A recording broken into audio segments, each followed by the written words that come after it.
ఫ్లర్డ్ అనేది కారణం వైసీపీయే. ముఖ్యంగా ఆరోపణలు ప్రత్యారోపణలు ఆయన ఏ చర్యలు చేయకుండా అరాచకాలు వైసీపీ ప్రభుత్వం చేసింది, వాటిని స్ట్రీమ్ లైన్ చేయడానికే మేము ఫోకస్ పెడుతున్నామని మీరు పదే పదే స్ట్రీమ్ లైన్ మాట్లాడుతున్నారు. కాదండి, ప్రజల పక్షాన ఆయన చేసిన ఉద్యమాలు ఇవే మీకు గుర్తుకు రావట్లేదు? ఉద్యమం అండి ఇది. Show road show, public show, ప్రశ్నించడానికి పుట్టిన పార్టీ. నమస్తే, welcome to cube TV network. నేను మీ శ్రావణి. ప్రస్తుతం మనతో పాటు స్టూడియోలో ఉన్నారు వైఎస్ఆర్సీపీ అధికార ప్రతినిధి రవిచంద్రారెడ్డి గారు. ఏపీలో దట్టు విజయవాడలో కొనసాగుతున్న ఈ వరదల ఇష్యూ పైన పొలిటికల్ కౌంటర్స్ రీకౌంటర్స్ కొనసాగుతూ ఉన్నాయి. ఇలాంటి సిచ్యువేషన్ కి, అంటే తీవ్రమైన వరద ప్రభావిత ప్రాంతాలు పూర్తిగా మునిగిపోవటానికి కారణం వైసీపీ చేసిన పనులే అని టీడీపీ అంటోంది.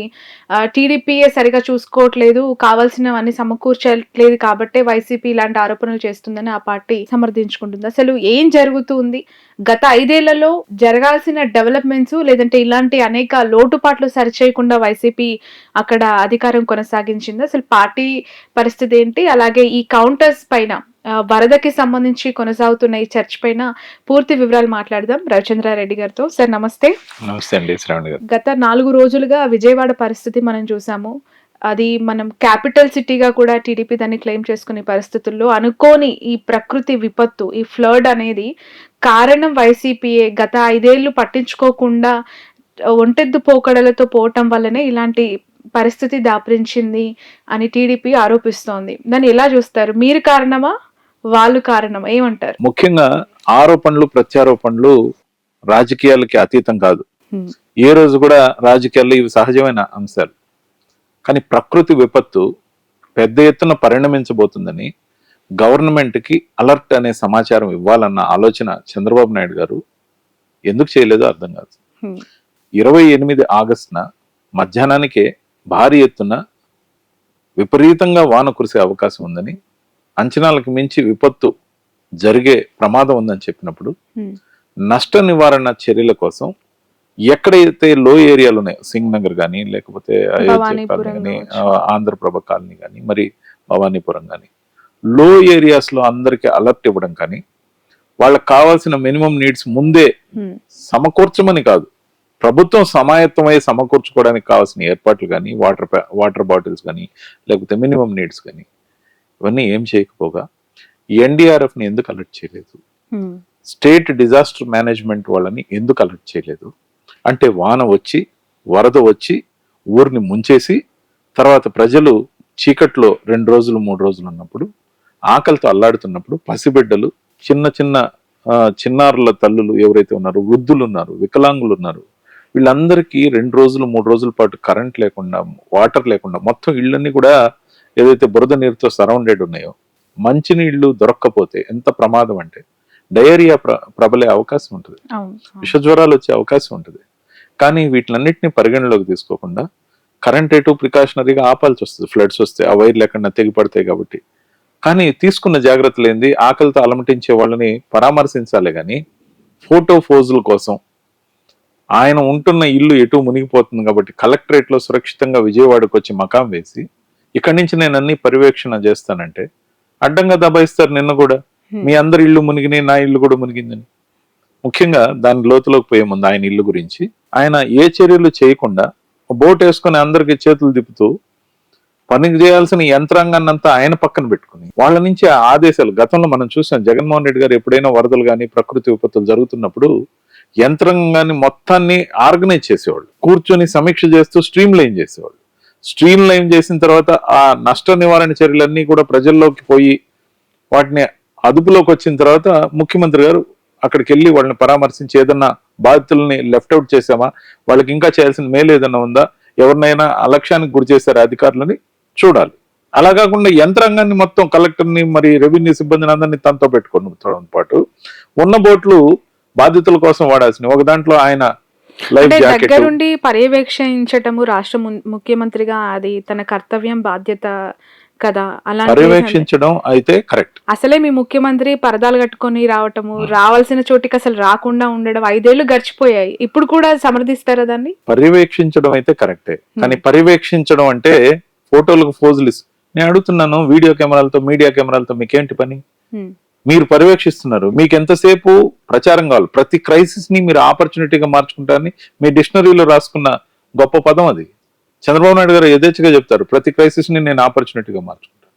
ఎటు అక్కడ ఇల్లు వరదకు గురవుతుంది కాబట్టి రాత్రి 1:30కి నేను మేల్కొనే ఉన్నా, జనంలో తిరుగుతున్నా, ఉదయం 4:30 అయింది నేను జనంలోనే ఉన్నా.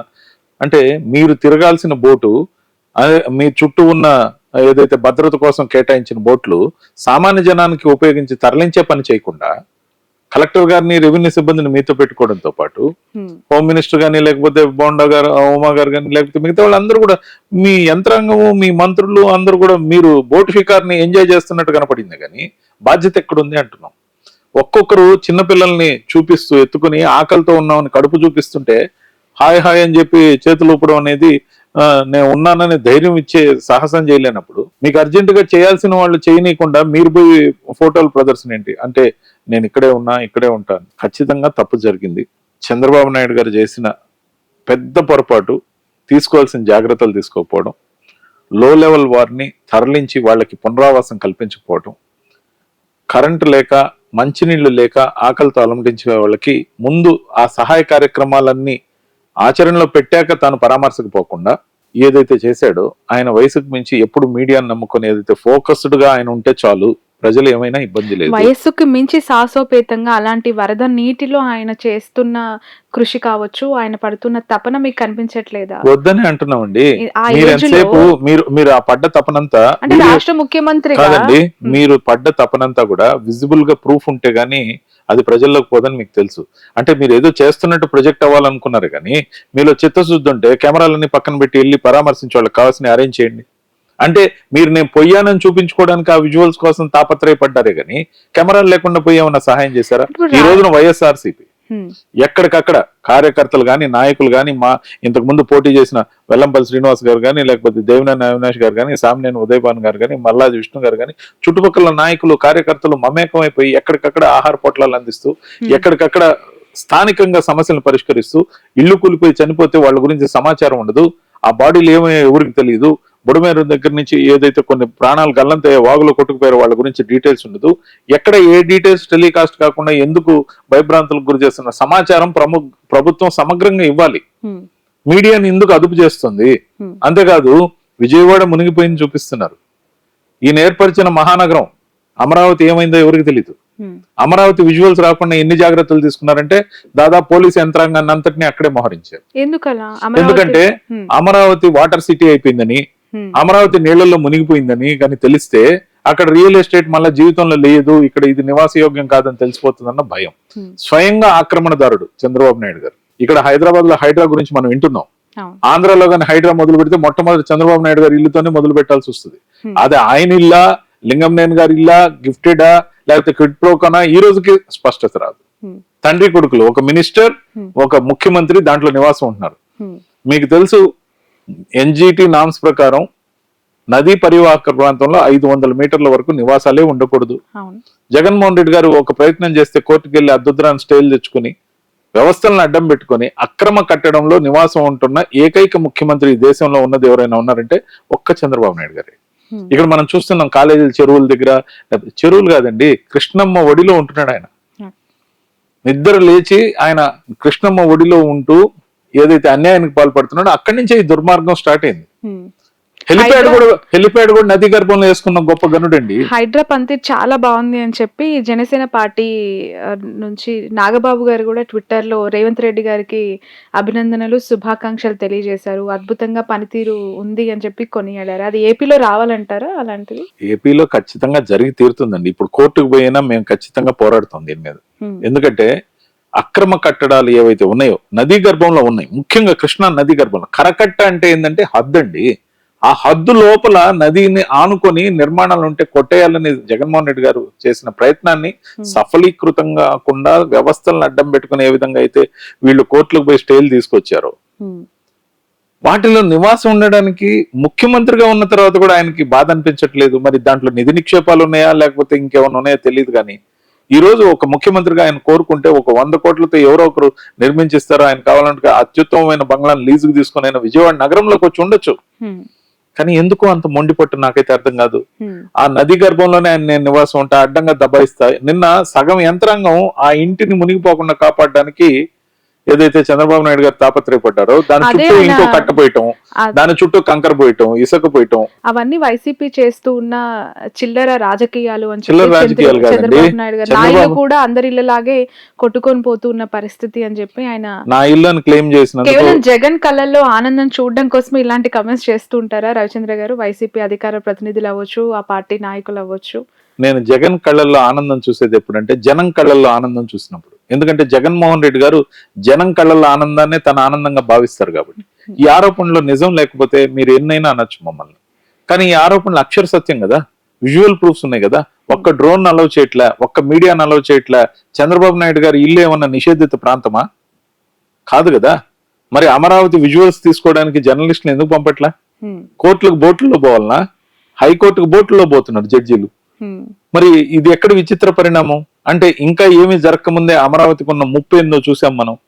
అది వరల్డ్ క్లాస్ సిటీ అట.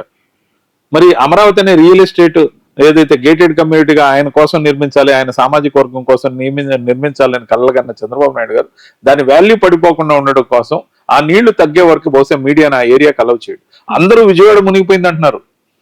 దానికన్నా అనేక గంటల ముందు అమరావతి మునిగిపోయిందనే వార్త రాకుండా కాపాడుతున్నారు. ఎందుకంటే ఎంటైర్ మీడియా వాళ్ళ కంట్రోల్లో ఉంది కాబట్టి. అమరావతి మునిగిపోయింది.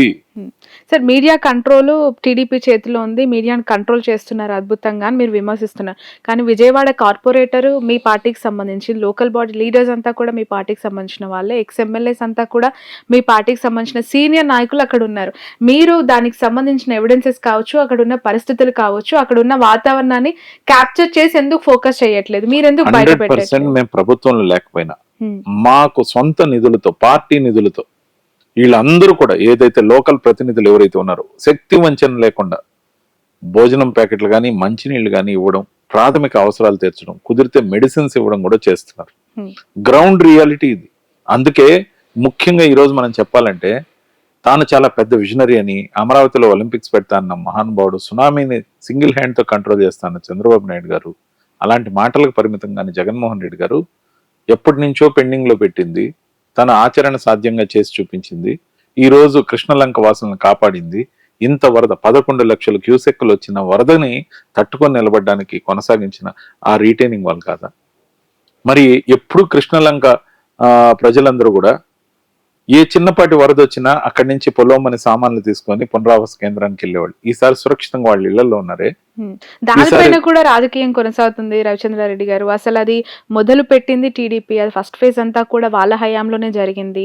తూతూ మంత్రంగా ఏదో వచ్చి ఫినిషింగ్ టచ్ ఇచ్చేసి అది వైసీపీ తమ ఖాతాలో వేసుకొని అక్కడ ఒక వైపు వరద కొనసాగుతూ ఉంటే జగన్ వచ్చి షేక్ హ్యాండ్లు ఇవ్వడం అవసరమా, తన క్రెడిట్ ఇప్పుడు ఫోకస్ చేసుకోవటం అవసరమా అనే ఒక విమర్శ కూడా వస్తూ ఉంది. విమర్శ ఎవరు చేస్తున్నారు? తెలుగుదేశం పార్టీని తట్టుకోలేకున్నారు. ఎందుకంటే జనం అంతా జగన్మోహన్ రెడ్డి గారితో వరదల్లో సైతం నీళ్లలో నడుస్తున్నారు ఆయనతో పాటు. ఎందుకంత సంఘీభావం? ఎందుకు ఆయన అంటే అంత ప్రేమ? నిజంగా మేలు చేసిన నాయకుడినేమో ఆ విధంగా భుజాలకు ఎత్తుకుంటారండి. నిజంగా మేలు చేయని నాయకుడేమో గెలిచానని ఆర్భాటంగా ఏదైతే బోట్ షికార్ లాహిర్ లాహిర్ అని చెప్పి పాటలు పాడుకుంటూ చందంగా తిరుగుతున్నారో ఈ ప్రదర్శన నడవదండి. ఎందుకంటే అయితే అయ్యుండొచ్చు, మొన్న వాళ్ళకి 124 ఎలా వచ్చాయో వాళ్ళకి తెలుసు. ఎందుకంటే ఒక పార్టీ కానీ ఒక విద్యార్థి కానీ, సింపుల్ ఎగ్జాంపుల్ చెప్పాలంటే, ఒక కెపాసిటీ ఉన్న విద్యార్థి, ఒక జనంలో అభిమానం ఉన్న పార్టీ ఏ విధంగా ఎదగాలంటే, అసైన్మెంట్ లో ఫెయిల్ అయ్యి, క్వార్టర్లీ ఎగ్జామ్ లో ఫెయిల్ అయ్యి, మళ్ళీ యూనిట్ టెస్ట్ లో ఫెయిల్ అయ్యి, హాఫ్ ఇయర్లీ బాయ్కాట్ చేసి నేను రాయనని కారణాలు చెప్పి, మరి యాన్యువల్ కి వచ్చేసరికి స్టేట్ ర్యాంక్ వచ్చేస్తే ఆ విద్యార్థిని ఎవరైనా నమ్ముతారా? అదే విధమైన పరిస్థితి తెలుగుదేశం పార్టీ పరిస్థితి. మొన్న unit test, quarterly, half yearly ఇవన్నీ కూడా సర్పంచ్లు గాని, స్థానిక సంస్థల ప్రతినిధులు, కౌన్సిలర్లు గాని, కార్పొరేటర్లు గాని, లేకపోతే ఎంపీటీసీలు గాని, జెడ్పీటీసీలు గాని ఎక్కడైనా ఎప్పుడైనా వాళ్ళు గెలిచారా? ఇవన్నీ ఎలక్షన్స్ లో ఓడగొట్టారు కదండి. మేము 18లో మేము 14 గెలిచాం అంటే ఎవరు గెలిచారండి? 18లో 14 తక్కువనా 4 తక్కువనా కనీసం లెక్కలు రావాలి కదండి. అది కూడా లేకుండా ఓడగొట్టారు. ఇప్పుడు 18లో 14 ఎవరు ఎక్కువ గెలిచినట్టు? ఫెయిల్యూర్ కాదంటారు అధికార పార్టీ అంటే ఒక్కటి కూడా గెలవనీయకుండా చేయడానికి మేమేమన్నా ఎలక్షన్ కమిషన్ అండి? మేము ప్రజలను నమ్ముకున్నాం. ఎలక్షన్ కమిషన్ చేసిన దురాగతం ఈ రోజున మొత్తం ఈవీఎంలు కానీ, ఏదైతే మెమరీ కార్డులు కానీ, కంట్రోల్ యూనిట్ కానీ, బ్యాలెట్ యూనిట్ కానీ, వీవీప్యాట్లు కానీ, వీవీప్యాట్ స్లిప్పులు కానీ తగలబెట్టమని చెప్పి మెమో ఇచ్చిన ఘనత స్టేట్ ఎలక్షన్ కమిషన్ది, సెంట్రల్ ఎలక్షన్ కమిషన్. నా దగ్గర జీవో ఉంది. ఏదైతే 26వ తేదీన రిమైండర్ జీవో ఇచ్చారో ఆ కాపీ నా దగ్గర ఉంది. యాక్చువల్ గా ఎలక్షన్ కమిషన్ ఆఫ్ ఇండియా 1వ తేదీ జూన్ ఇచ్చిన మెమో ఏదైతే ఉందో 4వ తేదీన రిజల్ట్స్ అనౌన్స్ కాగానే 14వ తేదీ అంటే within the span of 10 days completion entire this ballot units, control unit, memory card, VVPAT స్లిప్పులు తగలబెట్టమని central election commission of India ఇచ్చిందంటే, ఎలక్షన్ కమిషన్ ఆఫ్ ఇండియా దీంట్లో ఈ దేశంలో ఎలక్షన్ ప్రాసెస్ అనేది పారదర్శకంగా ఉందా, మిగిలిందా? అంతేకాకుండా స్టేట్ ఎలక్షన్ లేదు అని మీరు అంటున్నారు. ఎలక్షన్ అవకతవకల గురించి ప్రతిరోజు నిత్యం మీడియా సంస్థలు కావచ్చు, ఇలాంటి ఇంటర్వ్యూస్ లో మీ పార్టీలో ఉన్న మీలాంటి అధికార ప్రతినిధులు, నాయకులు, కార్యకర్తలు పదే పదే ముత్తుకుంటున్నారు. కానీ ఒక్కరి దగ్గర నుంచి చలనం లేదు. ఆయనే వైఎస్ జగన్మోహన్ రెడ్డి. ఎందుకు మీరు ఇంతలా నినదిస్తూ ఉన్నా కూడా అతని నుంచి ఒక సింగిల్ స్టెప్ కూడా దానిపై టువర్డ్స్ ఈసీ కొన్ని అవకతవకలు చేసిందని, మా ఎలక్షన్ రిజల్ట్ ప్రాంప్ట్ గా లేదు, మాకు అనుమానాలు ఉన్నాయని ఎందుకు బయటకు వచ్చి ఒకసారి కూడా మాట్లాడలేదు? కొంతమంది ఏం కామెంట్ చేస్తారంటే, నాయకుడు ఆ విధంగా మాట్లాడినప్పుడు గెలవలేదు కాబట్టి ఈ విధంగా అంటున్నాడేమో అని చెప్పి ఆయన్ని చులకం చేసే మాట్లాడే అవకాశం ఉంది. కాబట్టి ఆయన పెద్ద మనసుతో ఆయన పట్టించుకోకపోవచ్చు. ఆయన పార్టీ ప్రతినిధులు అయిన మేము, లేకపోతే మా పార్టీకి సంబంధించిన బాలినేని గారు వేసిన రిట్ పిటిషన్ కానీ, సుప్రీంకోర్టు ఇచ్చిన గైడ్ లైన్స్ ఏంది, వెరిఫికేషన్ చేయమని వెరిఫికేషన్ కావాల్సిన ఫీజు కట్టించుకుంది. అంటే ఏ విద్యార్థి అయినా ఎలక్షన్ లో అదే ఎగ్జామ్ లో ఫెయిల్ అయితే, లేదా ఎగ్జామ్ లో తక్కువ మార్కులు వచ్చాయని భావిస్తే రీకౌంటింగ్ ఒక ఫీజు, రీవాల్యుయేషన్ ఒక ఫీజు ఉంటుంది. మరి రీవాల్యుయేషన్ కే ఫీజు కట్టించుకున్న ఈ ఎలక్షన్ కమిషన్, కొన్ని లక్షల రూపాయలు కట్టించుకున్న ఈ ఎలక్షన్ కమిషన్, అది బెల్లాన్ చంద్రశేఖర్ గారు వేసిన కానీ వివిధ దగ్గరలో వేసిన బూత్ వారి వంటిని వెరిఫికేషన్ చేయమని సుప్రీంకోర్టు ఆఫ్ ఇండియా ఇచ్చిన తీర్పుని ఏ విధంగా ఎలక్షన్ కమిషన్ ఆఫ్ ఇండియా అవహేళన చేసింది? ఎగ్జామ్ లో రీవాల్యుయేషన్ అంటే మా పేపర్లు మాకు చూపించాలి, మా వీవీప్యాట్ స్లిప్లు ఒరిజినల్ గా ఉన్న ఈవీఎంలకు సంబంధించి టాలీ చేసి చూపించాలి. కానీ వాళ్ళు ఏం చేశారు, ఈవీఎంలు అంటే ఇలా ఉంటాయి, ఈవీఎంల మీద ఎలా బటన్ ఒత్తాలి, ఈవీఎం లో ఒత్తినప్పుడు ఎన్ని సెకండ్లకు స్లిప్ వస్తుంది డెమాన్స్ట్రేషన్ ఇచ్చారు. అంటే మార్క్ పోలింగ్ చేస్తారా? అంటే ఎగ్జామ్ రాసే స్టూడెంట్ కి బ్లూ ఇంక్ వాడాలి, మీ నంబర్ బాక్స్ లోనే వెయ్యాలి, అడిషనల్ ఎలా కుట్టాలి, ఇవి నేర్పించడం రీవాల్యుయేషన్ అంటే? ఇంత మోసమా? ఎందుకు చూపించలేకపోతున్నారు? సదరు ఏదైతే ఆధారాలు ఉన్నాయో అన్ని ధ్వంసం చేశారు కాబట్టి, వాళ్ళ దగ్గర లేవని చెప్తే గగ్గోలు అవుద్ది కాబట్టి, దేశం వైపు అందరూ చూస్తారు కాబట్టి, ఎలక్షన్ కమిషన్ ఆఫ్ ఇండియా చేసిన ఈ నిర్వాకం దేశం అంతా చర్చనీయాంశం అవుతుంది కాబట్టి, ఏదో చేసినట్టు ఉండాలి, సుప్రీంకోర్టు చెప్పింది కాబట్టి మార్క్ పోలింగ్ చేస్తారా? ఇప్పుడు దాని వైలేషన్ గురించి ఎవరైతే కేసులు వేశారో వాళ్ళు సుప్రీంకోర్టు గడప దొక్కారు. ఇప్పుడు వస్తుంది విచారణకు, ఖచ్చితంగా రావాలి. భారతదేశంలో ఇదే విధమైన సిద్ధాంతం నడిస్తే ఏ పార్టీ కావాలంటే ఆ పార్టీని ఎలక్షన్ కమిషన్ ఆఫ్ ఇండియా గెలిపించగలదు. ప్రజలు వేసే ఓటుకి అర్థం లేదు. అంతిమంగా ఓటర్ ఓడిపోతున్నాడు, ప్రజాస్వామ్యం నవ్వులు పాలవుతుంది. ఇది ఎవరన్నా గెలవనండి, డిఎంకే గెలవనండి, కాంగ్రెస్ గెలవనండి, భారతీయ జనతా పార్టీ గెలవనియండి, వైసీపీ, తెలుగుదేశం, పవన్ కళ్యాణ్ పార్టీ, లేకపోతే ఏదైనా గెలవండి, మాకు అభ్యంతరం లేదు. ఎలక్షన్ ప్రాసెస్ షుడ్ బి ఏదైతే ఉందో అది విజిబుల్ గా ఉండాలి, పారదర్శకంగా ఉండాలి, జవాబుదారీతనంతో కూడిందై ఉండాలి. ఎవరు ధ్వంసం చేయమన్నారు? ఎలక్షన్ మాన్యువల్ ప్రకారం 45 రోజులు అన్ని ప్రిజర్వ్ చేయాలి. మీరు ఎందుకు 10 రోజుల్లో తగలబెట్టమని ఇచ్చారు? తగలబెట్టడం ఏంటి? అసలు ఏం జరిగింది అసలు? అందుకే మేము మా దృష్టిలో జనం నుంచి గెలిచిన సీఎం కాదు చంద్రబాబు నాయుడు అని మేము బలంగా నమ్ముతున్నాం. ఇప్పుడు ప్రజలు కూడా నమ్మడం మొదలు పెట్టారు. ఆయన ఈవీఎం సీఎం చంద్రబాబు గారు. ముఖ్యంగా ఇంకొక మాట కూడా మీరు హైలైట్ చేసి చెప్పాల్సిన అంశం ఏంటంటే, ఆయన ఎక్కడ కూడా గెలిచింది ఎన్డీఏతో అని చెప్పట్లేదే. ఎన్డీఏ ప్రభుత్వాన్ని ఎక్కడైనా ఒక్క సమావేశంలో అయినా ఆయన గాని, ఆయన మంత్రులు గాని, ఆయన మిత్రులు గాని ఎవరైనా ఇది ఎన్డీఏ ప్రభుత్వం చెప్తున్నారు? ఆంధ్రప్రదేశ్ ప్రభుత్వంగా పనిచేస్తున్న ప్రభుత్వాన్ని ఎన్డీఏ ప్రభుత్వం అంటే తాట తీస్తామని బెదిరించినట్టుంది. ఎందుకంటే కూటమి ప్రభుత్వం. ఏ కూటమి ప్రభుత్వం? టీడీపీ, జనసేన. అది మీరు అనుకుంటే ఎలా కుదురుతుందండి? దిస్ ఇస్ నాట్ కూటమి. కూటమి పేరుతో ఒక పార్టీ రిజిస్టర్ కాలే. ఎన్డీఏ లేదా ఇండి కూటమి రెండు ఉన్నాయి. మీరు ఎన్డీఏనా కూటమే? కూటమి అంటే ఏంటి అంటే మేము అనాలిసిస్ చేసుకోవాలనా? కూటమి అంటే విచిత్ర కూటమే, నవగ్రహ కూటమే, చిత్ర విచిత్ర కూటమే, మోసం కూటమే? కూటమి ఏంటి? మీరు ఎన్డీఏ అన్న మరుక్షణం మీరు అమలు చేయని వైసీపీ మేనిఫెస్టో కాబట్టి మీకు అలా అనుమానాలు లేదండి. వస్తున్నాయి. Normal common people అందరికీ మేము కూడా క్లియర్ గా report- చెప్తున్నాము, కూటమి అనే పేరుతో ఎన్డీఏని సరిపుచ్చుతున్నారు. ఎందుకు సరిపుచ్చుతున్నారో తెలుసా?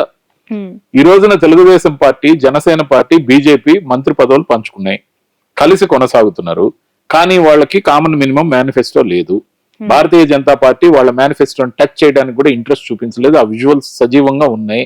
వాళ్ళ ఇన్ఛార్జ్ ఆంధ్రప్రదేశ్ సిద్ధార్థనాథ్ సింగ్ గారు మాకు ఆ మేనిఫెస్టోతో అవసరం లేదని తోసేశారు.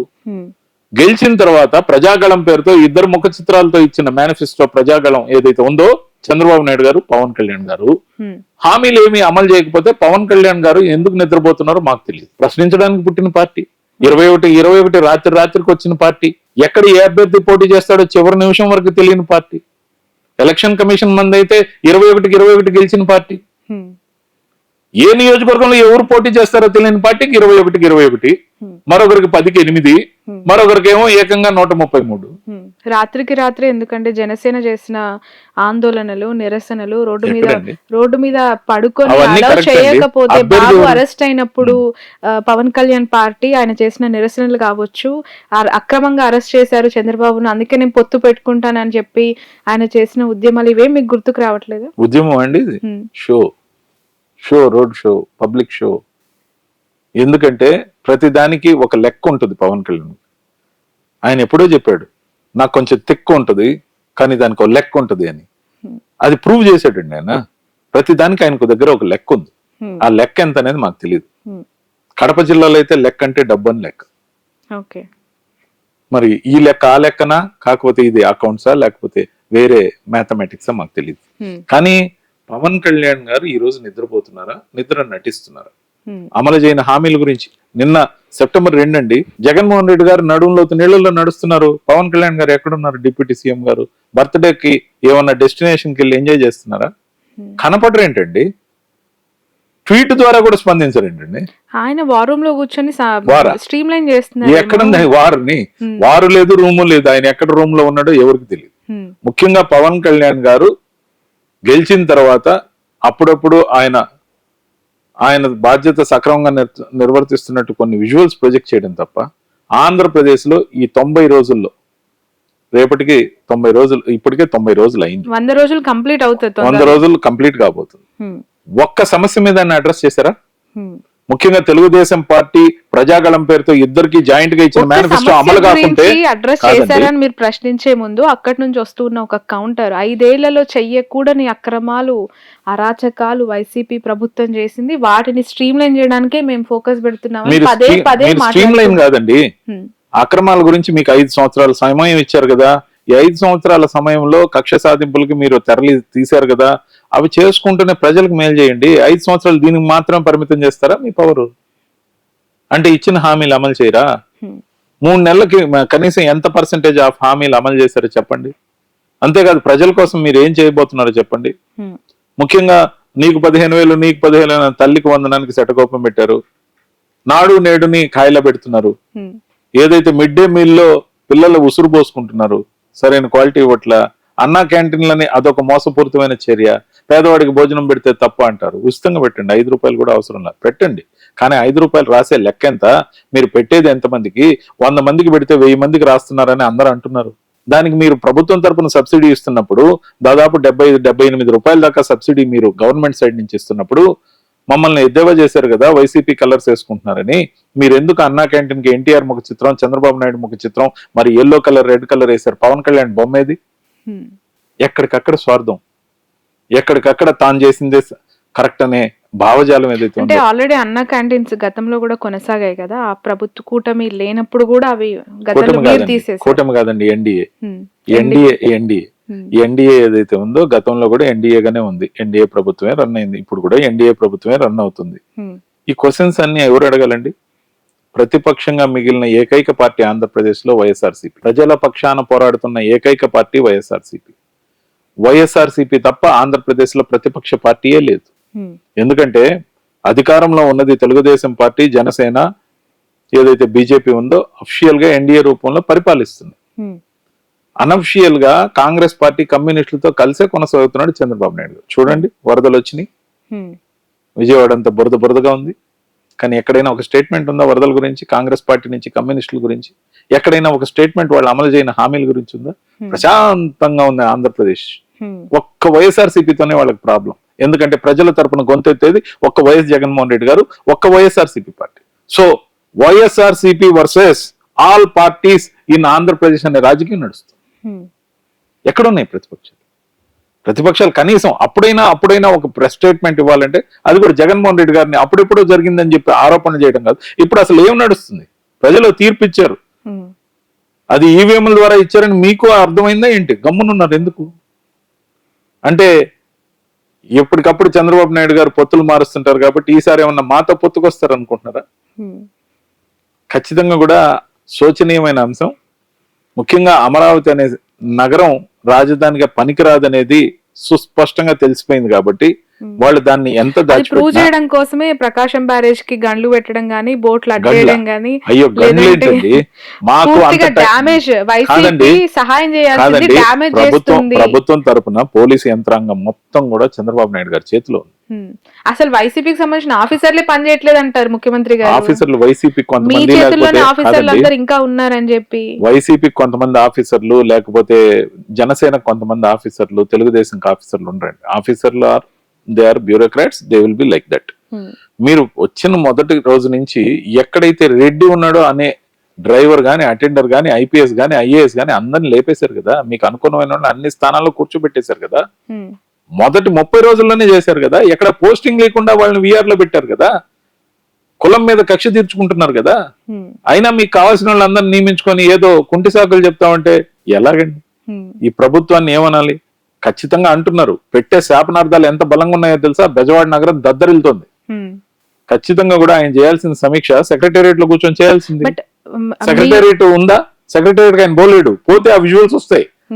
ఇప్పుడు అక్కడ సెక్రటేరియట్ కట్టాడు ఈ మహానుభావుడు. అక్కడికి వెళ్తే అక్కడ ఆయనకి రియల్ టైం గవర్నెన్స్ కి సంబంధించిన ఆఫీస్ కూడా ఉంది. అక్కడి నుంచి మానిటర్ చేయాలంటే మానిటర్ చేసి అధికారులను పరిగెత్తించి వరద తగ్గాక ఆయన పరామర్శకు వచ్చి ఎవరైనా లెఫ్ట్ అవుట్ అయ్యారో చూడాలి. ఇది మేము అనుసరించిన పద్ధతి, జగన్మోహన్ రెడ్డి గారు అనుసరించిన పద్ధతి.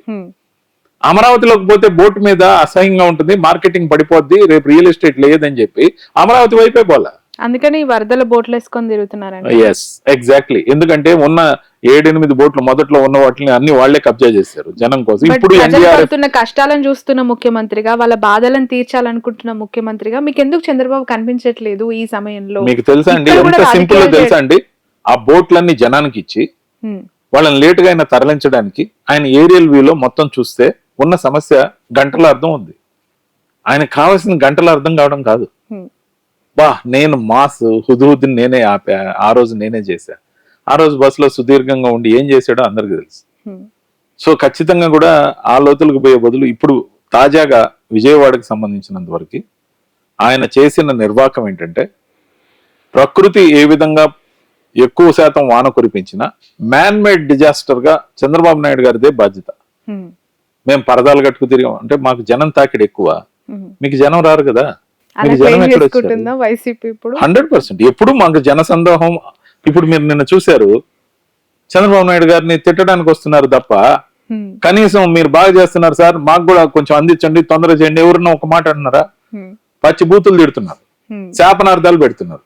అది ముసలోళ్ళని కాదు, ఎవరని కాదు. చంద్రబాబు నాయుడు గారు వినలేక పాపం చెవులకి ఖచ్చితంగా ఆయన తిట్లకు care of TDP Chandrababu Naidu garu అంటారు. మీకు బాధ్యత గానీ బాధ్యత మాకుంది కాబట్టి మేము అధికారంలో ఉన్నా లేకపోయినా 40% ఓట్ బ్యాంక్ ఉందని చెప్తున్నారు. అందుకేనండి నడుంలోతు నీళ్ళల్లో జగన్మోహన్ రెడ్డి గారు ప్రజలతో మమేకం అవుతుంటే ప్రజలు వచ్చి మాకు సమస్యలు చెప్పుకుంటున్నారు. ప్రభుత్వానికి ఎందుకు చెప్పడం? వీళ్ళు దీన్ని ప్రభుత్వం కాదు, ఇది పనికిమాలిందండి, వాళ్ళు తిడుతున్నారండి. కమింగ్ టు ద పార్టీ అండి, వాలంటీర్ సిస్టమ్ గురించి చాలా మంది నిన్న ఈ 2 రోజులు ప్రకృతి విపత్తులో గుర్తు చేసుకుంటున్న పరిస్థితి.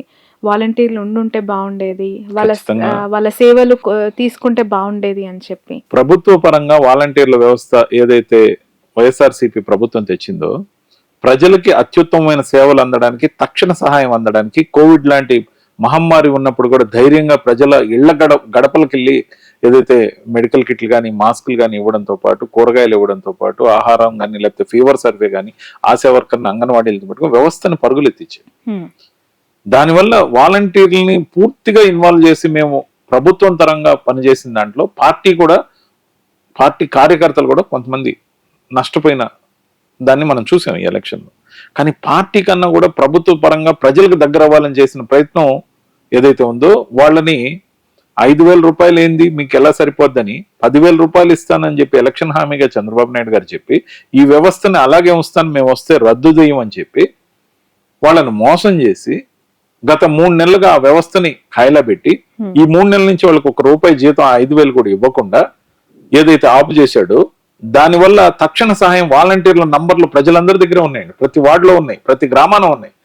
వాళ్ళకి ఫోన్ చేస్తే వాళ్ళు ఇప్పుడు ఫోర్స్ లో లేరు కాబట్టి వాళ్ళు ఏం చేయలేని పరిస్థితి. దానికి అనుసంధానంగా ప్రాథమిక వైద్య కేంద్రాలు, గ్రామ సచివాలయాలు, లేకపోతే ఏదైతే విలేజ్ సెక్రటేరియట్లు ఇవన్నీ ఏర్పాటు చేసాం. ఆ వ్యవస్థలను కూడా దెబ్బ కొట్టారు కదా. ఎక్కడికక్కడ ప్రభుత్వాన్ని, పరిపాలనని ప్రజలకు వికేంద్రీకరణ చేసిన ప్రభుత్వం వైఎస్ఆర్సీపీ.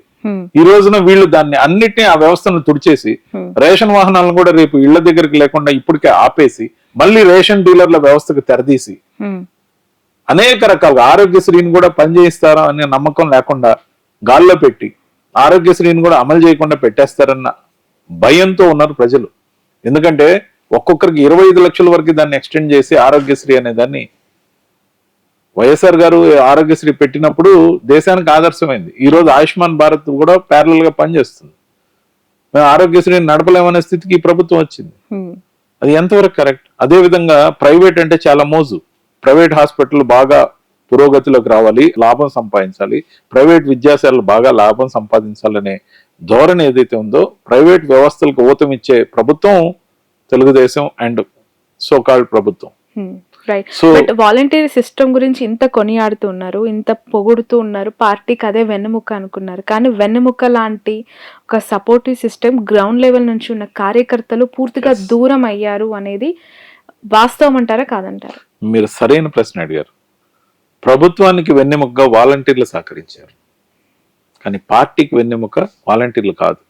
పార్టీకి వెన్నెముక కార్యకర్తలు. ఇక్కడ ఈ అనుసంధానంలో మా పార్టీ కార్యకర్తలకే వాలంటీర్లు ఇచ్చారనే ఆరోపణలు ఏవైతే తెలుగుదేశం పార్టీ చేసిందో, మా పార్టీ కార్యకర్తలకే వాలంటీర్లు ఇచ్చుంటే మాకు చక్కగా ఎలక్షన్ టైంలో మేము ఉపయోగించుకునేవాళ్ళం కదా. అలా కాలేదంటే ఎందుకైంది? పార్టీని వాలంటీర్లకి మేము అనుసంధానం చేయలే. వాళ్ళ అరాచక కమిటీలు, జన్మభూమి కమిటీలకు బదులు ప్రభుత్వం పారదర్శకంగా పనిచేయాలని వాలంటీర్ల సేవాభావంతో వచ్చిన వాళ్ళని పిక్ చేశాం. ఖచ్చితంగా కూడా పార్టీ కొంత నష్టపోయింది. కానీ అంత మాత్రం చేత మరైన మెరుగైన వ్యవస్థని, వాలంటీర్ల వ్యవస్థ అనుసంధానం చేసే పార్టీ వ్యవస్థని కూడా మేము తెచ్చుకుంటామేమో. కానీ రాబోయే రోజుల్లో వాలంటీర్లకి అనుకూలంగా పార్టీ ఎప్పుడు కూడా ఒక నిర్ణయం తీసుకున్నది ఆ రోజున. కానీ ఈసారి ఏదైనా మళ్ళా మేము నెక్స్ట్ టైం మేము అధికారంలోకి వచ్చాక వాలంటీర్ల వ్యవస్థతో పాటు పార్టీ పటిష్టంగా పనిచేయడానికి కావాల్సిన కార్యకర్తల వ్యవస్థను కూడా కాపాడు. ఓకే, బట్ దూరం అయ్యారు అనే మాట అయితే అంగీకరిస్తున్నారు కొంతవరకు, విజిబుల్ గా. ఎందుకంటే ప్రతిపక్షంలో ఉన్నప్పుడు జగన్ గారికి కార్యకర్తలు చాలా సపోర్టివ్, చాలా ఒక బ్యాక్ బోన్ లాగా ఉన్న సపోర్ట్ ని ఒక్కసారి అధికారంలోకి రాగానే వాలంటీర్ తో తెరమరుగు అయ్యారు అనేది కనిపిస్తున్న వాస్తవం. ఇప్పుడు ఏదైతే నిర్ణయాలు కొన్ని మాకు వ్యతిరేకంగా పనిచేసాయో గత ఎలక్షన్ లో, అది కార్యకర్తల అంశంలో గానీ, కార్యకర్తల బాగోగుల అంశంలో గానీ, లేకపోతే మేము అన్ని దగ్గరలో 100% ట్రాన్స్పరెన్సీ మెయింటైన్ చేస్తూ ఎక్కడ దోపిడీ విధానం అనేది లేకుండా పారదర్శకంగా ఇచ్చిన ప్రతి పైసా జనానికి చేర్చడం అయితే మేము బాధ్యతతో చేసాం. ఈ సమయంలో మా కార్యకర్తల్ని లేకపోతే మా పార్టీ నాయకుల్ని ఎక్విప్ చేసుకోలేకపోయాము. దాంతోపాటు రాబోయే రోజుల్లో ఎక్కడెక్కడ ఏ తప్పులు జరిగాయో వాటినన్నింటినీ సరిదిద్దుకుని మరింత వ్యవస్థీకృతంగా నెక్స్ట్ గవర్నమెంట్ ఏదైతే ఉందో జగన్ 2.0 మీరు చూస్తారు రాబోయే రోజులు 100%. ఎందుకంటే ఎందుకు ఈ మాట చెప్తున్నాను, జగన్మోహన్ రెడ్డి గారికి ముఖ్యమంత్రి పదవి కావాలి అనే ఆకాంక్ష కన్నా ప్రజలు జగన్మోహన్ రెడ్డి గారు ముఖ్యమంత్రి కావాలనే ఆకాంక్ష చాలా బలీయమైంది. ఎందుకంటే ఈ ప్రభుత్వ నిర్వాహకం చూస్తున్నారు, 3 పార్టీల ప్రభుత్వం ఇది, ఎన్డీఏ ప్రభుత్వం ఇది. ఈ ప్రభుత్వం ఏవేవైతే చేయట్లేదో జగన్మోహన్ రెడ్డి గారు ఉంటే బాగుండేది కదా అన్న ఆలోచన 100 రోజులు పూర్తి కాకముందే జనంలో మొదలైందంటే ఇది మామూలు విషయం కాదు. మిగతా పార్టీలు వాటికి అనుసంధానించబడి ఉన్నాయి. సో ప్రజల కోసం గొంతెత్తే ఏకైక నాయకుడు జగన్మోహన్ రెడ్డి గారు మాత్రమే మిగిలారు ఆంధ్రప్రదేశ్ లో. అంతేకాదు నేను దేశం అంతా విస్తరిస్తా, నా పార్టీ ఇక్కడ ఉంటది అక్కడ ఉంటది అనే కబుర్లు ఏ రోజు కూడా వైఎస్ఆర్సీపీ పార్టీని కానీ జగన్మోహన్ రెడ్డి గారు కానీ స్పష్టంగా ఒకటే చెప్పారు, మేము ఆంధ్రప్రదేశ్కే పరిమితమైన పార్టీ, మేము ఆంధ్రప్రదేశ్ ప్రజల కోసమే పనిచేసే పార్టీగా ఉంటాం. ఇంత స్పష్టంగా చెప్పిన నాయకుడు వైఎస్ జగన్మోహన్ రెడ్డి గారు. కాబట్టి ఆంధ్రప్రదేశ్ ప్రజలకు మళ్ళీ ముఖ్యమంత్రిగా జగన్మోహన్ రెడ్డి గారిని చేసుకోవాల్సిన అవసరం ఉందని ప్రజలే ఆశీర్వదిస్తారు. ఖచ్చితంగా 100% సంవత్సరం రోజుల్లో ఎలక్షన్స్ రానివ్వండి, ఈ ఈవీఎంల మోసం బయటపడి సంవత్సరం రోజుల్లోనే మేము అధికారంలోకి వస్తాం. 2 సంవత్సరాల్లో రానివ్వండి, మేమే అధికారంలోకి వస్తాం. 6 నెలల్లోనే ఈ ప్రభుత్వం ఏదైనా కారణాలతో రద్దయితే 6 నెలల్లోనే మేము అధికారంలోకి వస్తాం. అంత కాన్ఫిడెంట్ గా ఎందుకు చెప్తున్నాం అంటే, ఈ 100 రోజుల్లోనే వాళ్ళు డెలివర్ చేయట్లేదు, మోసం పోయాం అని చెప్పి ప్రజలు భావిస్తున్నారు ఈ కూటమి ప్రభుత్వాన్ని, ఈ ఎన్డీఏ ప్రభుత్వాన్ని. రైట్. ఓవర్ కాన్ఫిడెన్స్ అనిపించదా రవిచంద్రారెడ్డి గారు ఇలాంటి కమెంట్స్ చేస్తూ ఉన్నప్పుడు? ఒకవైపు ఏమో జగన్ చేస్తున్నది షో ఆఫ్ పాలిటిక్స్, వరదల్లోకి వచ్చి షో ఆఫ్ చేసి వెళ్ళిపోయారు, ఒక బిస్కెట్ ప్యాకెట్ ఒక పాల ప్యాకెట్ ఇవ్వట్లేదు అని చెప్పి చంద్రబాబు నాయుడు గారు అంటున్నారు. మీరేమో ఈవీఎంల బాబు చంద్రబాబు అని చెప్పి విమర్శిస్తూ ఉన్నారు. ఎలా చూడాలి దీన్ని కాంట్రడిక్షన్? ఆయన ఏదైతే తప్పు చేస్తాడో దాన్ని ఎదుటోళ్ళకి ఆపాదించేవాడే చంద్రబాబు నాయుడు గారు. వినేవాడు అమాయకుడైతే చెప్పేవాడు చంద్రబాబు నాయుడు గారు. ఎందుకంటే ఎలాంటి అబద్ధాన్నైనా కన్నార్పకుండా చెప్పగలిగే ఏకైక నాయకుడు ఈ భారతదేశంలో సమకాలీన రాజకీయాల్లో మరెవ్వరూ లేరు చంద్రబాబు నాయుడు గారు. దానికి ఐకాన్ ఆయన. ఆయన చెప్పిన ఏ హామీ అమలు చేయడు, ఏ మాట నిలబెట్టుకోడు. షో ఆఫ్ చేసింది, బోట్లు వేసుకొని షికారుకి వెళ్ళింది ఎవరు? వ్యవస్థను పరిగెత్తించాల్సిన వ్యవస్థను మొత్తాన్ని ఆయన చుట్టూ పెట్టుకొని, కాపలాగా ఉన్న బోట్లన్నింటినీ ఆయన చుట్టూ పెట్టుకొని ఆయన అర్జెంటుగా విహరించకపోతే ఏంటి అని గంటలో సూపర్ సైడ్ ఏదైతే ఏరియాల్లో చూసి మ్యాపింగ్ చేసుకొని అక్కడి నుంచి గ్రౌండ్ మీద వీళ్ళందరినీ పరిగెత్తించాలి. నారా లోకేష్ గారు ఎక్కడ, పవన్ కళ్యాణ్ గారు ఎక్కడ? అంటే ఒక్క చంద్రబాబు నాయుడు గారు ఒక్కరే తిరిగి చాలా అంటే వాళ్ళ కార్యకర్తలు ఎవరైనా కనిపించారు? వాళ్ళ నాయకులందరూ కూడా బోట్లలోనే ఉన్నారు. గ్రౌండ్ లో కాదండి, నీళ్ళల్లో షో ఆఫ్ చేస్తున్నారు. నీళ్ళల్లో బోట్లలో సురక్షితంగా షో ఆఫ్ చేస్తున్నారు, వాటర్ జాకెట్లు అన్ని వేసుకొని. జగన్మోహన్ రెడ్డి గారు ప్రజలతో కలిసి ప్రజల్లో నడుస్తున్నారు.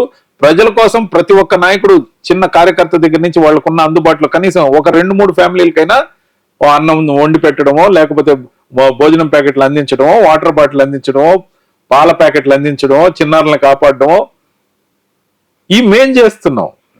ఈ రిజల్ట్ కనపడుతుంది విజువల్ గా. మేము ఛాలెంజ్ చేస్తున్నాం, రాబోయే ఎటువంటి ఎన్నికైనా ఎలక్షన్ కమిషన్ దయదలసాలి అయితే రాబోయే ఎటువంటి ఎన్నికైనా అది ఈవీఎంలు గోలగాని లేకపోతే 100% అన్ని ఎలక్షన్లు అన్ని సీట్లు మేమే గెలుస్తాం. మీరు ఈసారి చూస్తారు. అది స్థానిక సంస్థలు కావచ్చు, స్థానిక సంస్థలు కావచ్చు, వార్డ్ ఎలక్షన్లు కావచ్చు, కార్పొరేషన్ ఎలక్షన్లు, ఎంపీటీసీలు, జెడ్పీటీసీలు కూడా ఎక్కడా జనం జగన్మోహన్ రెడ్డి గారిని తప్ప ఇంకెవరిని గెలిపించని పరిస్థితులు నెలకొంటున్నాయి. ఎందుకంటే పోయాం, మోసం, మళ్ళీ మోసం. ఇది ఎక్కడ మోసం? ఇంకా చాలా కాడికి జనం అప్పుడే 100 రోజుల్లోపే వచ్చారండి. సార్ మళ్ళీ ఎలక్షన్ 3 నెలల నుంచి 6 నెలలు రాజకీయమే చేద్దాం అనుకున్నాం. మళ్ళీ ఎలక్షన్లు వస్తాయి, మీదే గెలుపు అంటున్నారు, గెలిచినాక మాట్లాడదాం. కానీ ఇప్పుడు పోతున్న వాళ్ళ పరిస్థితి ఏంటి, ఈ వలసల సంగతి ఏంటి? దానికి అడ్డుకట్ట వేయాలనే ఆలోచన గానీ, వేద్దామని కట్టడి చేసే మనుషులు గాని పార్టీలో లేరా? అసలు పార్టీ పరిస్థితి ఏంటి ప్రస్తుతం? పార్టీ పరిస్థితి బాగుందండి. పార్టీని ఎక్విప్ చేసుకునే పనిలో వైఎస్ఆర్సీపీ ఉంది. ఎందుకంటే అలాంటి ప్రయత్నం 100% ఉందండి. జగన్మోహన్ రెడ్డి గారి మీద మాకు ఆ నమ్మకం ఉంది. చిన్న చిన్న లోపాలు ఉన్న నాయకులు ఎవరైనా ఉంటే వాళ్ళని తొలగించవచ్చు. పెద్ద పెద్ద లోపాలు ఉన్న నాయకులు ఎవరైనా ఉంటే వాళ్ళని పక్కన పెట్టచ్చు. ఖచ్చితంగా నిబద్ధత కలిగిన వాళ్ళకి పదవులు రావచ్చు. పార్టీ వ్యవస్థీకృతంగా ఎందుకు వ్యవస్థీకృతంగా ఉండబోతుందంటే, ప్రజల కోసం మాట్లాడే ఏకైక పార్టీ వైఎస్ఆర్సీపీగా, ప్రజల కోసం జనం కోసం బతికే నాయకుడిగా ఉన్న జగన్మోహన్ రెడ్డి గారిని ఎంచుకునేటప్పుడు మన టీంని, మన పార్టీని, మన సొంత ఇంటిని చక్కదిద్దుకునే ప్రయత్నం మొదలైంది. చాలా బలంగా ఉంటుంది. ఎందుకంటే ఆపర్చునిస్టులు పార్టీలో వదిలిపోతున్నారు. పోయిన వాళ్ళంతా ఉత్తములని ఏదో చరిత్ర చెప్పే సామెత. ఇక్కడ పోయినోళ్ళు ఉత్తములు కాదు, మహాత్ములు కాదు, స్వార్థపరులు అంటాను నేను. ఇప్పుడు ఇంకో 2 ఏళ్ల పదవి ఉందండి రాజ్యసభ సభ్యత్వం. ఎందుకు వెళ్ళిపోయారండి? డీల్, ఆఫర్లే ఆఫర్లు, చంద్రబాబు నాయుడు గారు ఆఫర్లు. ఎలాంటి ఆఫర్లు అంటే, మీరు వచ్చేస్తే మళ్ళీ మీకు పార్లమెంట్ పదవి మేము మీకే ఇస్తాం, పార్టీ జెండా మార్చండి అంతే, మీకు వేరే బెనిఫిట్స్ ఇస్తాం. ఇంకొకరికేమో మీకు దానికి బదులు ఎమ్మెల్సీ ఇస్తాం, మీకు మరింకా ఏమేమో ఇస్తాం. ఈ ఆఫర్లు వరద నడుస్తుంది. ఈ వరదలో ఈ బురద పోసుకోవడానికి రెడీ ఎవరైతే వెళ్తున్నారో, మోపిదేవి గారు మంత్రి పదవి అనుభవించారు ఎమ్మెల్సీగా. మంత్రి పదవి పోగానే తిరిగి రాజ్యసభ సభ్యత్వం ఇచ్చి గౌరవించుకున్నారు. ఒక మత్స్యకారు కుటుంబానికి సంబంధించిన వ్యక్తిని అద్భుతంగా ఆయన గౌరవం ఇచ్చి కాపాడుకుని వస్తే ఆయన వెళ్ళిపోయినానికి ఏదేదో ఆరోపణలు చేయడానికి బాధ అనిపిస్తుంది. ఆయన గురించి మాట్లాడడం వాళ్ళకన్నా సంస్కారం ఉండాలి, మాకన్నా ఉండాలి. పార్టీ మీద నిందారోపణలు వేసి పక్క పార్టీలోకి పోవటం కోసం చేసే దుర్మార్గమైన ప్రక్రియ ఖచ్చితంగా తప్పు. అది బీద మస్తాన్ రావు గారు కూడా ఖచ్చితంగా తప్పు. ఎందుకు వేరే పార్టీలోకి పోవాలా? అక్కడ నుంచి ఎన్ని నెలలైంది? బీద మస్తాన్ 3 నెలల క్రితమే కదా మన పార్టీ అంటే ఓడిపోతే పార్టీలో ఉండరా? అలా అనుకుంటే ఏ పార్టీ అయినా ఎందుకుంటున్నారు? నిబద్ధత కలిగిన వాళ్ళే లాంగ్ టర్మ్ జెండా మోస్తారండి. ఆ జెండా మోసిన వాళ్ళే అసలైన భక్తులు, పార్టీకి ప్రజల కోసం పనిచేసేవాళ్ళు. ఆపర్చునిటీ జంపింగ్ ఏదైతే ఉంటారో వాళ్ళు ఖచ్చితంగా, ముఖ్యంగా పదవుల్లో ఉన్నోళ్ళు జంప్. ఇప్పుడు ఎంతో మంది కార్యకర్తలకు పదవులు రాలా, ఎంతో మంది స్థాయి నాయకులకి పదవులు రాలా. మరి పదవులు వచ్చిన వాళ్ళు ఎందుకు చంపేస్తున్నారు? పరమాత్మలు అవుదామనా? మహాత్ములని అనిపించుకోవాలనా? అంటే వాళ్ళకున్నంత జ్ఞానం ఇంకెవరికి లేదనా? వాళ్ళకి ఈ పార్టీ ద్వారా సంక్రమించిన పదవులకి మించి లాభం ఉంటే పోతున్న ఆపర్చునిజం ఏదైతే ఉందో వాళ్ళు ఆపర్చునిజం వైపు మొగ్గు చూపి. జగన్ గారి స్టాండ్ ఏంటండి వెళ్తున్న వాళ్ళకి సంబంధించి? మీరు కూడా నిన్న కడపలో కలిసినట్టున్నారు, మీరు కూడా చాలా అగ్రెసివ్ గా ఈ మధ్య ఉన్నదంతా వెలగక్కేస్తూ ఉన్నారు బయటికి. ఏంటి అసంతృప్తి? దేనికి? యాక్చువల్ గా ఏంటంటే పార్టీకి సంబంధించినంత వరకు ఎప్పుడు కూడా ఒక నిబద్ధత కలిగిన కార్యకర్తగా, పార్టీ కోసం నాకు భవిష్యత్తున్నా లేకపోయినా పార్టీ బాగుంటే నేను బాగుంటా అనే సిద్ధాంతం నమ్మిన వ్యక్తిగా, నాయకుడికి అండగా, ప్రతి సీనియర్ నాయకుడిని గౌరవించే వ్యక్తిగా నేను కట్టుబడి పనిచేసే మనిషిని. కానీ ఖచ్చితంగా కాంగ్రెస్ పార్టీని విభేదించి ఈ పార్టీలోకి 2018 తర్వాతే వచ్చాను. కానీ పార్టీ ఓడిపోయినా కాంగ్రెస్ లోనే ఉన్నాను 2014లో. కానీ రాహుల్ గాంధీ, చంద్రబాబు నాయుడు గారు కలిసిన తర్వాత వీళ్ళకు సిద్ధాంతం లేదని విభేదించి వచ్చా. ఆపర్చునిజం కాదండి, సిద్ధాంత రాహిత్యం. దానికోసం విభేదించి వచ్చా. మరి ఈ పార్టీలో కొన్ని కోణాల్లో ఏదైతే జరుగుతున్నాయో వాటి గురించి కొంత తొందరపడ్డా. ముఖ్యంగా అంతర్గతంగా మాట్లాడాల్సిన మాటల్ని అనుకోకుండా ఫ్లోలో మా పార్టీకి అనుబంధంగా ఉన్న సాక్షి ఛానల్లో చెప్పడం నాకు నిజంగా బాధ కలిగించే అంశం. ఫ్లోలో దొరికిన మాటలే కానీ ప్రీమెడిటేటెడ్ కాదు, అనుకోని మాట్లాడిన మాటలు అసలే కాదు. నా వల్ల జరిగిన ఈ తప్పుని నేను పార్టీలో మా పెద్దలకి వెళ్ళి అపాలజీ కూడా చెప్తా. బహిరంగంగా మాట్లాడకుండా ఉండాల్సిందనేది, ఆ విషయంలో నేను తప్పు చేయడంతో పాటు మా ప్లాట్ఫామ్ అయిన సాక్షి ఛానల్లో మాట్లాడడం సంబంధిత కొమ్మినేని గారికి, యాంకర్ గా ఉన్న కొమ్మినేని గారికి కానీ, క్రూక్ కానీ, నన్ను పిలిచిన కోఆర్డినేటర్ కానీ, ఇన్పుట్ ఎడిటర్ కానీ అందరికీ ఏదైతే ఎంబ్రాస్మెంట్ గా తయారైందో వాళ్ళందరికీ మీ మీడియా తరఫున నేను అపాలజీ చెప్తున్నా. సంబంధిత నాయకుల పేర్లు ఏవైతే తీసామో వాళ్ళకు కూడా నా అపాలజీ చెప్తున్నా అన్కండిషనల్లీ. ఎందుకంటే ఏదైనా ఉంటే నేను పార్టీ ఫోరంలో మాట్లాడుండాల్సి, కానీ అనుకోకుండా పార్టీ గురించి ఆలోచనతో వెంటనే వేగంగా కొమ్మినేని గారు వారిస్తున్న మాట్లాడిన మాటలు ఏదైతే ఉందో ఇక మీదట ఎప్పుడు అది జరిగిపోయింది, ఎందుకు అన్ఎక్స్పెక్టెడ్ గా వచ్చాయి, దానికి మీరు అపాలజీస్ చెప్తున్నారు. ఓకే, బట్ అంత టచ్ అయిన ఇన్సిడెంట్స్ ఏంటి ఇంటర్నల్ గా? ఎలాంటి థింగ్స్ మిమ్మల్ని అంత హర్ట్ చేశాయి? అంటే చాలా మంది ఇప్పుడు జగన్ గారి తర్వాత ఒక 4 వ్యక్తులు టాప్ 5 లో ఎప్పుడు ఉంటుంటారు. వాళ్ళ మధ్య క్లాషెస్ చూసా, లేదంటే వెళ్తున్న వాళ్ళని కట్టడి చేయట్లేదని ఒక బాధ కనిపించిందా? ఏమనిపించింది మీకు? పొలిటికల్ పార్టీ అనేది ఎప్పుడు కూడా పబ్లిక్ కోసం పనిచేసే ఫోరం, అదేం కంపెనీ కాదు. ఇది ఒక సేవా సంస్థ. రాజకీయము వ్యాపారం కాదు. రాజకీయ నాయకులు పబ్లిక్ కి అనుకూలంగా పనిచేయడం కోసం ఏర్పడ్డ నాయకులు. ఇంటర్నల్ ఇగోస్ ఉంటే అది ఇంటి దగ్గరే పెట్టుకోవాలి, పార్టీలో రిఫ్లెక్ట్ కాకూడదు, ఖచ్చితంగా కాకూడదు. అలాంటివన్నీ కొన్ని కోణాల్లో నేను అబ్జర్వ్ చేసి అనవసరంగా ఓపెన్ ఫోరంలో మాట్లాడాను. ఇక మీదట ఎప్పుడు అలాంటిది రిపీట్ కాదు. కనీసం మీ దగ్గర కూడా నేనేమి చెప్పను. ఎందుకంటే ఏదన్నా మా నాయకుడైన జగన్మోహన్ రెడ్డి గారి సమక్షంలో ఇంటర్నల్ గా కలిగిన అవకాశాన్ని బట్టి, ఎక్కడ అవకాశం దొరకకపోతే నేరుగా నాయకుడితో మాట్లాడే వసతి నాకు ఉంది కాబట్టి నాయకుడైన జగన్మోహన్ రెడ్డి గారికే చెప్తాను. కానీ ఇక మీదట బహిరంగమైన ఫోరమ్స్ లో ఎక్కడ మాట్లాడు.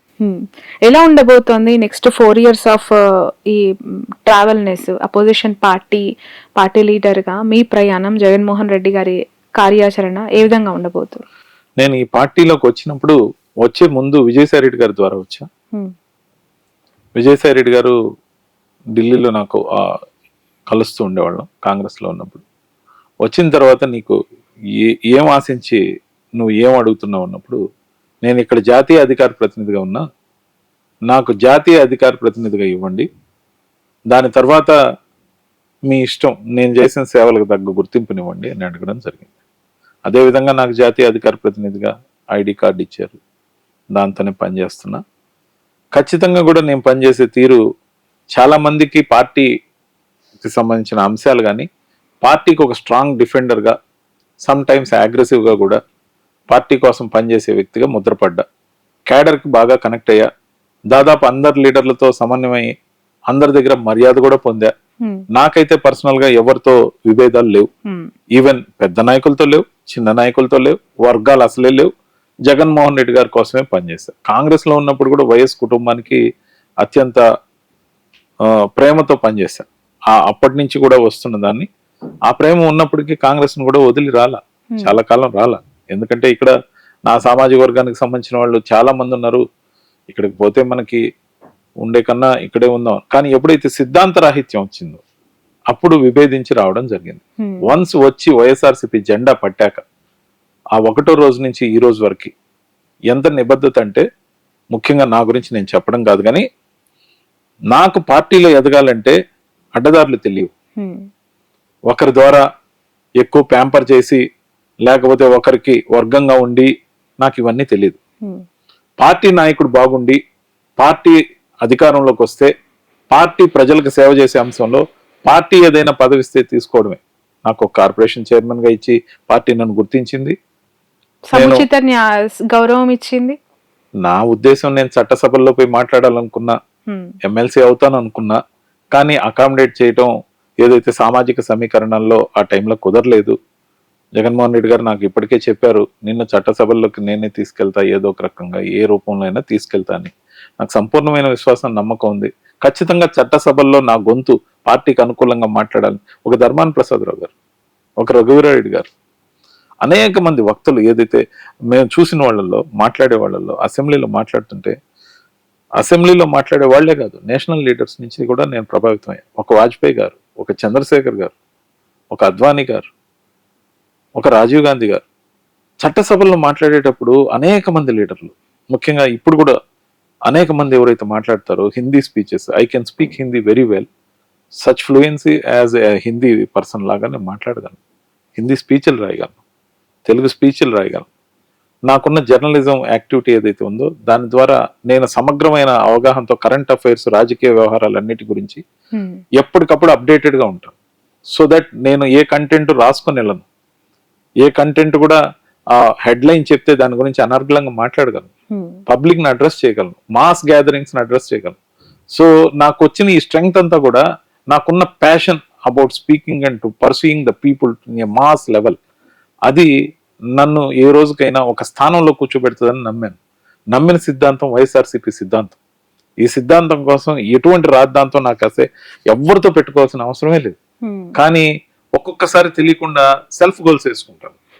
అంటే పార్టీకి మేలు చేయబోయో, లేకపోతే పార్టీ గురించి ఎక్కువ ఉత్సాహపడి ఉన్న వాస్తవాలు గబుక్కను బయట పెట్టో, లేకపోతే మాట్లాడి వివాదాస్పదం అవుతానే కానీ నాకు కనీసం శత్రువుల పార్టీలో కూడా ఒక స్టాండర్డ్ ఆఫ్ గౌరవం అయితే ఉంది. నేను ప్యానెల్లో ఉంటే చాలా మంది డిబేట్లకు రావడానికి కూడా వాళ్ళు మేము ఈ రోజు రాము అంటారు. ఎందుకంటే అతను ఉన్నప్పుడు మేమేం మాట్లాడతాం వద్దులే అంటే, వాళ్ళు నాకు ఇచ్చే గౌరవం కావచ్చు, నేను చేసే ఆర్గ్యుమెంట్లు వాళ్ళు తక్కువ అవుతారని కావచ్చు. నేను అంతవరకు అయితే పేరు సంపాదించా, నేనేం డబ్బు సంపాదించలా ఈ పార్టీలో, ₹1 సంపాదించలా, ఇచ్చిన జీతం తప్ప. సో ఖచ్చితంగా కూడా రాబోయే రోజుల్లో పార్టీకి బలోపేతం చేసే ఏ కార్యక్రమం జగన్మోహన్ రెడ్డి గారు నాకు ఇచ్చినా దాన్ని అత్యంత శ్రద్ధతో రాత్రి పగులు తేడా లేకుండా పనిచేస్తానని తెలియజేస్తాను. ప్రతిపక్ష పార్టీగా లీడర్ గా ఏ విధంగా ఉండబోతోంది ఈ నెక్స్ట్ ఫ్యూచర్? వైఎస్ఆర్సీపీ అవ్వచ్చు, జగన్మోహన్ రెడ్డి గారు అవ్వచ్చు. వైఎస్ఆర్సీపీ పార్టీ బలోపేతం అవడం ఖాయం. ఎందుకంటే ఇది ప్రజల పార్టీ, ప్రజల కోసం పనిచేసే పార్టీ. ప్రజల మీద ప్రేమ ఉన్న నాయకుడిగా వైఎస్ జగన్మోహన్ రెడ్డి గారు ప్రజల్లోనే ఉంటారు, ప్రజల కోసమే పనిచేస్తారు. ఈ రోజున కాంగ్రెస్ పార్టీ తరపున షర్మిలమ్మ గారు విమర్శలకి పరిమితమై అన్ననే టార్గెట్ చేస్తున్నారు. Even after election Chandrababu Naidu గారి గురించి మాట్లాడారు. ఎన్నో ఎత్తుగళ్ళు చంద్రబాబు నాయుడు గారు గెలవడానికి. చంద్రబాబు నాయుడు గారు ప్లస్లు మైనస్లు చాలా బాగా ఆడారు. దాంతోపాటు ఎలక్షన్ కమిషన్ సహకారం ఎటు ఉండింది. చంద్రబాబు నాయుడు గారు ప్లస్ చేసుకోవాలని చూసిన ఓట్ బ్యాంక్ పవన్ కళ్యాణ్ ది బీజేపీది అయితే, ఎక్కడైతే మాకు మైనస్ కొట్టాలనుకుని కాంగ్రెస్ పార్టీని వేరే వాళ్ళని అందరినీ కూడా అటు ఇటు మోహరించి ప్లస్లు మైనస్లు గేమ్లు ఆడడంతో పాటు ఎలక్షన్ కమిషన్ ఆశీర్వాదంతో ఏదైతే చంద్రబాబు నాయుడు గారు గెలిచి బయటపడ్డారో ఖచ్చితంగా అమలు కాని హామీలు, ఇచ్చిన మేనిఫెస్టో అమలు చేయకపోవటం ప్రజల ఆగ్రహానికి ఖచ్చితంగా చంద్రబాబు నాయుడు గారి ప్రభుత్వం గురవుతుంది. దాంతో పాటు మేము ప్రజలకి గతంలో ఏం చేశామని ఒక ట్రాక్ రికార్డు ఉంది. ఈ రోజు మేము కొత్త రాజకీయ పక్షం కాదు, ఒకసారి అధికారం చేపట్టి 5 సంవత్సరాలు పరిపాలించిన ప్రభుత్వం. ఖచ్చితంగా ఈసారి ప్రజలు మాతో నడుస్తారని, దానికోసం మా ఇంటిని చక్కదిద్దుకుని మా వైఎస్ఆర్సీపీ పరిపూర్ణంగా సమాయత్తం అవుతుందని తెలియజేస్తారు. లోకేష్ గారు గుడ్లవల్లేరు కాలేజ్లో అసలు సీసీ కెమెరాస్ లేవు, అలాంటి వీడియోస్ ఎక్కడా దొరకట్లేదు అని చెప్పి ఓపెన్ గా ప్రెస్ మీట్ లో చెప్పారు. మీరేమో దానికి ఇంకా పుండు మీద కారం జల్లినట్టు ఆ ఇష్యూని సెన్సేషనలిజం వైపు నడిపించి వైసీపీయే ప్రధానంగా ఇలా చేసింది అనే ఆరోపణల కేంద్ర బిందువుగా మారిపోయింది. ఎక్కడో కూర్చొని ప్రెస్ మీట్ పెట్టి ముక్తాయింపు పలకడం కాదండి నారా లోకేష్ గారు చేయాల్సింది. బాధితులు ఎవరైతే 300 మందికి పైగా ఉన్న ఆ మహిళా విద్యార్థినులు ఎవరైతే ఉన్నారో వాళ్ళ మధ్యలోకి వెళ్ళి ఆ విధంగా చెప్పాల్సింది. ఇక్కడ మీకేం జరగలేదు, ఇక్కడ కెమెరాలు లేవని నేను తీర్మానించా, మీరు కట్టుబడి ఉండండి అని చెప్పాల్సింది. అక్కడే దాడి చేసేవాళ్ళేమో బహుశా ఆ మహిళా విద్యార్థినులు ఖచ్చితంగా ఆయన మీద దాడి చేసేవాళ్ళేమో. సమస్య వాస్తవం, సమస్యలో తీవ్రత ఉంది, ఇది మా జీవితాలకు సంబంధించిన అంశం, అది విద్యార్థులకు కలిగిన ఒక అపోహ అని చెప్పి అపోహ అయితే దాన్ని నిర్ధారించాలంటే మీరు ప్రెస్ మీట్ లో మీరు హాయిగా ఎక్కడో దూరంగా కూర్చొని మాట్లాడడం కాదు, స్పాట్కి ఎందుకు వెళ్ళాల్సింది. వాళ్ళ ఆగ్రహం ఎందుకు చూసేవాళ్ళు, మీరు ఎందుకు వెళ్ళలేదు, ఎలా ముక్తాయిస్తారు విచారణ జరుగుతున్నప్పుడు? అంటే క్లీన్ చిట్ ఇవ్వడంలో మీ ఉద్దేశం ఏంటి? అంతేకాదు సదరు ఆ అమ్మాయి ఎవరో అవన్నీ చేసిన పనికి మూలం అని తెలిసినప్పుడు వాళ్ళని కాపాడే ప్రయత్నం ఎందుకు చేశారు? ఆ మహిళా కానిస్టేబుల్ ఆ తర్వాత పోలీసులు ఎవరైతే ఉన్నారో వాళ్ళ చేతుల్లో సీక్రెట్ కెమెరాలు ఏవైతే సీసీలు ఉన్నాయో వాటిని పీకిన తర్వాత వాళ్ళ చేతుల్లో పట్టుకున్న విజువల్ సోషల్ మీడియాలో ఎవిడెంట్ గా ఉన్నాయి కదా, ఆ కాలేజీలోనే. తప్పు కదా. అంతేకాదు మహిళల రక్షణ గురించి, మహిళల మీద అఘాయిత్యాలు జరిగితే 4 బెత్తం దెబ్బలు కొట్టి వదిలేస్తే చాలని చెప్పి ముక్తాయించిన జనసేన అధ్యక్షుడు పవన్ కళ్యాణ్ గారు దీని మీద స్పందించలా, వరదల మీద స్పందించలా, గుడ్లవల్లేరు కాలేజ్ మీద స్పందించలా. మరి ఏ విషయంలో ఎక్కడ అనుకుంటున్నారు? అంటే ఆ దానికి మూల కారణమైన ఆ విద్యార్థుల వెనక ఎవరైనా పొలిటికల్ లీడర్ ఉన్నారనుకుంటున్నారా? పార్టీ కొడాలి నానికి సంబంధించిన వ్యక్తులు అని చెప్పి అక్కడి నుంచి కొంతమంది కార్యకర్తలు, నాయకులు అంటే దీనికే రాజకీయాల్లో కనీసం బేసిక్ కొంచెమైనా సిగ్గుపడేతనం కూడా ఉండాలి. ఏ విధంగా ప్రతిదాన్ని రాజకీయం చేయడం ఎంతవరకు కరెక్ట్? జనసేనకు సంబంధించిన ఒక స్పోక్స్ పర్సన్ రజనీ గారు కూడా మాట్లాడుతూ వాళ్ళ అన్న కూతురు ఎవరో ఆ మహిళా విద్యార్థిగా ఉంది, చాలా ఆందోళన చెందుతుంది, ఏడుస్తుంది, నేను ఇంకా కాలేజీకి వెళ్ళనంటుంది, నా భవిష్యత్తు ఏ విధంగా ఉండబోతుందని ఆందోళన చెందుతుందని చెప్తున్నప్పుడు ఏబిఎన్ ఛానల్లో కూర్చొని అంటే వాళ్ళ ఆందోళన ఏ విధంగా అర్థం చేసుకోవాలి? ఒక టీనేజ్ లో ఉన్న అమ్మాయి రాబోయే భవిష్యత్తులో అటువంటి సీక్రెట్ వీడియోలు లేకపోతే హిడెన్ కెమెరాల ద్వారా తీసిన ఆ వీడియోలు తమ భవిష్యత్తుని ఛిద్రం చేస్తాయేమో అన్న భయం ఉండదా? రేపు పెళ్ళైన తర్వాత కానీ లేకపోతే ఫర్దర్ లైఫ్ లో ఏదో ఒక రకంగా కానీ సోషల్ మీడియాలో ప్రత్యక్షం అయితే వాళ్ళ బతుకు రక్షణేది. జస్ట్ ఒక ప్రెస్ మీట్ పెట్టి దాన్ని ముక్తాయించడం, అమ్మాయిల గురించి, సేఫ్టీ గురించి, వాళ్ళ భవిష్యత్తు గురించి మాట్లాడే పవన్ కళ్యాణ్ మాయమైపోవటం, ముందే క్లీన్ చిట్ ఇవ్వటం, ఏదో ఒక రకంగా దాన్ని మూసేయాలి కేసు అని అందరినీ కొట్టి హాస్టల్ని ఖాళీ చేసి యాజమాన్యం వాళ్ళందరికి సెలవులు ఇచ్చి పంపడం. అంటే సెలవులు ఇచ్చిన టైంలో ఆ కెమెరాలు ఎక్కడెక్కడ ఉన్నాయో తీసేయాలనా? ఏం చెప్పదలుచుకున్నారు? జర్నలిస్టులను లోపలికి ఎందుకు అలౌ చేయాల? పారదర్శకత అంటే జర్నలిస్టులను అలౌ చేయాల్సింది అక్కడికి. వాళ్ళు చెక్ చేసేవాళ్ళు కెమెరాలు ఉన్నాయా లేదా, ఎంక్వైరీగా అది మద్దతుగా లభించేది. మీకు ఎందుకు అంత ఇంట్రెస్ట్ ఆ ఓనర్షిప్ మీద? అదే నేను చెప్తున్నా. ప్రతి దగ్గర ఓనర్షిప్ అంటే ఎవరైతే ప్రైవేటు విద్యా సంస్థలు లేకపోతే ప్రైవేట్ హాస్పిటల్స్ వాళ్ళ కోసమే చంద్రబాబు నాయుడు గారు ప్రభుత్వం పనిచేస్తుంది, కానీ బాధిత కుటుంబాలకు న్యాయం జరిగే విధంగా ముఖ్యంగా 300 మంది విద్యార్థుల భవిష్యత్తు అండి, అమ్మాయిల భవిష్యత్తు అండి. ఒక్కరి గురించి ఏదైనా అటు ఇటు జరిగితేనే ఎన్నో ప్రశ్నలు వేసి ఎన్నో రకాలుగా మమ్మల్ని నిందించారే. ఎంటైర్ మీడియా, తెలుగుదేశం మీడియా కూడా దాన్ని కప్పెట్టేయడానికి చూస్తుంది. చాలా తప్పు చేస్తున్నారు. ఈ విషయం ఎదురు తన్నుతుంది. ఖచ్చితంగా కూడా వాళ్ళ ఉసురుకి మీరు బలి కాకూడదంటే నిష్పాక్షికంగా దర్యాప్తు చేసి ఎవరైతే ఆ విధంగా చేశారో ఫస్ట్ మీరు చేయాల్సింది సైబర్ నేరగాళ్ల నుంచి ఆ వీడియోల్ని తీసేసే విధంగా మీరు చూసి వాళ్ళ భవిష్యత్తును కాపాడండి. ఆ తర్వాత ఎంక్వైరీ చేసి శిక్షలకు గురి చేయండి. ఫస్ట్ మీరు చేయాల్సింది వాటిని డిస్ట్రాయ్ చేయండి. ఇప్పుడు ఈ వరద వార్తలతోని గుడ్లవల్లూరు ఇష్యూ అంతా కూడా చాలా సంతోషంగా ఉన్నట్టున్నారు వాళ్ళు. వార్త తర్వాత వార్త వచ్చినప్పుడు ఒక వార్త పాతబడిపోద్దన్న నానుడు ఏదైతే ఉందో ఇది అంత తొందరగా పాతబడే అంశం కాదు. ఎందుకంటే 300 మంది, ముగ్గురు కాదండి 300 మంది ఆ విద్యార్థుల భవిష్యత్తు ఏదైతే ఉందో ఈ వీడియోల మీద బతుకు భయంగా ఉంటుంది వాళ్ళకి. ఒక్క వీడియో కూడా లేదు, ఎక్కడ ఏది లేదు, ఏది ఎక్కడ రాదు అని ధైర్యం ఇవ్వాలంటే విచారణ పక్కన పెట్టి ముందు జరిగిన అన్యాయాన్ని కరెక్ట్ చేయండి, అవన్నిటినీ తొలగించండి. ఆ ధైర్యాన్ని వ్యక్తిగతంగా వాళ్ళకి అర్థమయ్యేలా చెప్పండి. ఎటువంటి ఆందోళన లేదని చెప్పండి. ఎవరికైనా ఎప్పుడైనా ఎక్కడైనా ఒక హిడెన్ కెమెరా ద్వారా తాము ఒక బట్టలు మార్చుకునే స్థలంలోనో లేకపోతే ఈ బాత్రూంలో సీసీలు పెట్టడం అనేది మరీ దారుణం. మరి అనేక షోరూమ్స్ లో కానీ ఎక్కడైనా ఈ సీసీ కెమెరాలు, హిడెన్ కెమెరాలు దొరికినప్పుడు ఫస్ట్ వాటిని డిలీట్ చేస్తారు, వాళ్ళ భద్రతను కాపాడతారు. అది వాళ్ళ రైట్. అదే విధంగా చర్యలు తీసుకోండి, వాళ్ళకి ఆ నమ్మకం కలిగించండి. ఆత్మ న్యూన్యతకి వాళ్ళని గురి చేయొద్దండి అని ప్రెస్ మీట్ ద్వారా ముక్తాయించడం కాదండి నారా లోకేష్ గారు మీరు చేయాల్సింది. రాజకీయాల్లో భవిష్యత్తు కావాలంటే నిబద్ధతతో ఉండండి అని చెప్పదలుచుకున్నాను. రైట్, థ్యాంక్ యూ అండి. ఓకే.